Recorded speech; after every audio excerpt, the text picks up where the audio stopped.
Baik, Assalamualaikum warahmatullahi wabarakatuh. Perkenalkan, nama saya Aiska Valtika Dewi dengan NIM 23040450126 BK23C, mata kuliah Teori Konseling Behavioristik.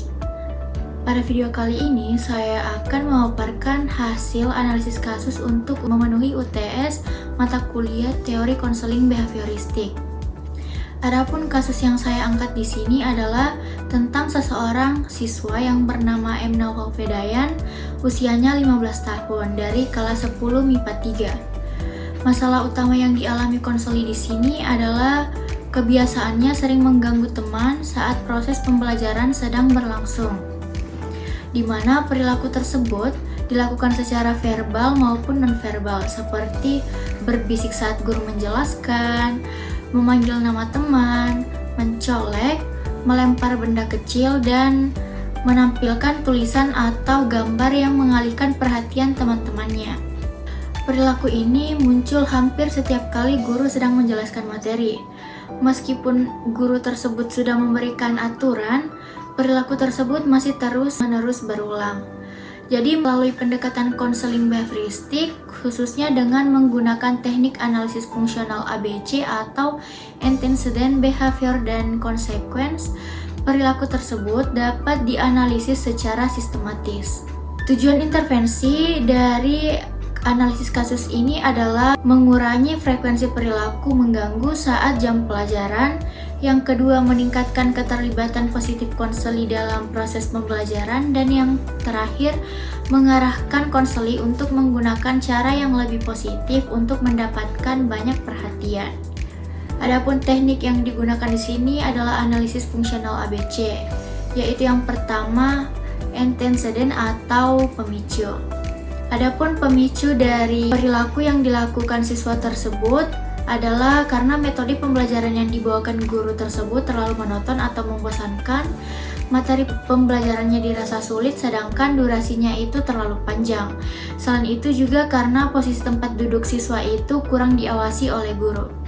Yang kedua ada behavior atau perilaku bermasalah, di mana perilaku bermasalah ini membuat teman-temannya merasa terganggu secara verbal maupun nonverbal, seperti berbisik-bisik saat guru menjelaskan, memanggil nama teman, mengambil alat tulis tanpa izin, melemparkan potongan kertas kecil, dan menunjukkan gambar atau tulisan yang mengalihkan perhatian.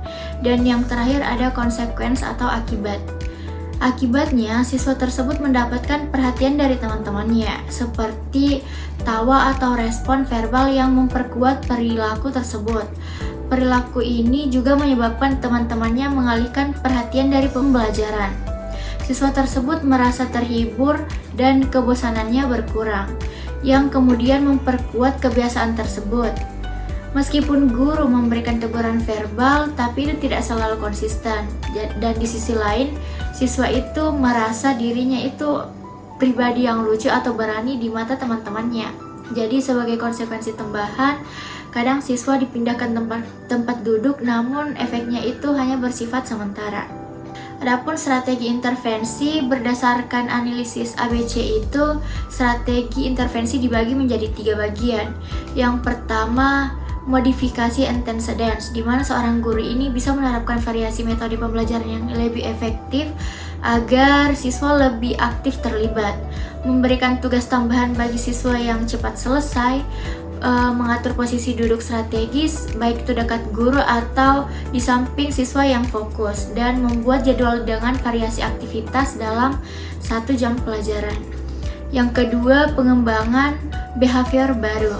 Di sini guru bisa mengajarkan keterampilan sosial yang tepat, melatih kontrol diri melalui teknik self-monitoring, dan mengembangkan rutinitas kelas yang jelas.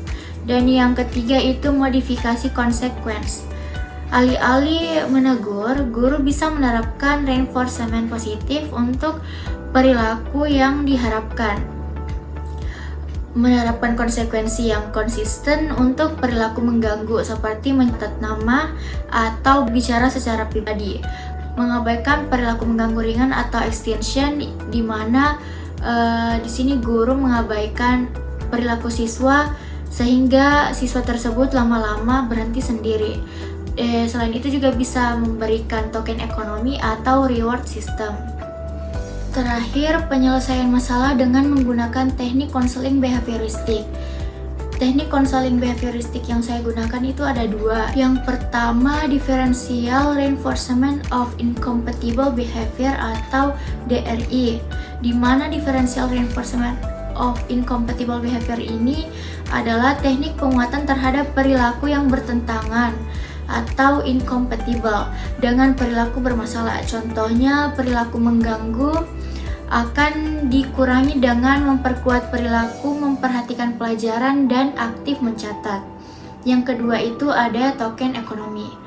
Konseli akan diberikan penguatan berbentuk token, poin, ataupun stiker setiap kali ia menunjukkan perilaku positif. Token tersebut dapat ditukar dengan reward, misalnya diberikan waktu bermain yang lebih atau pujian dari guru.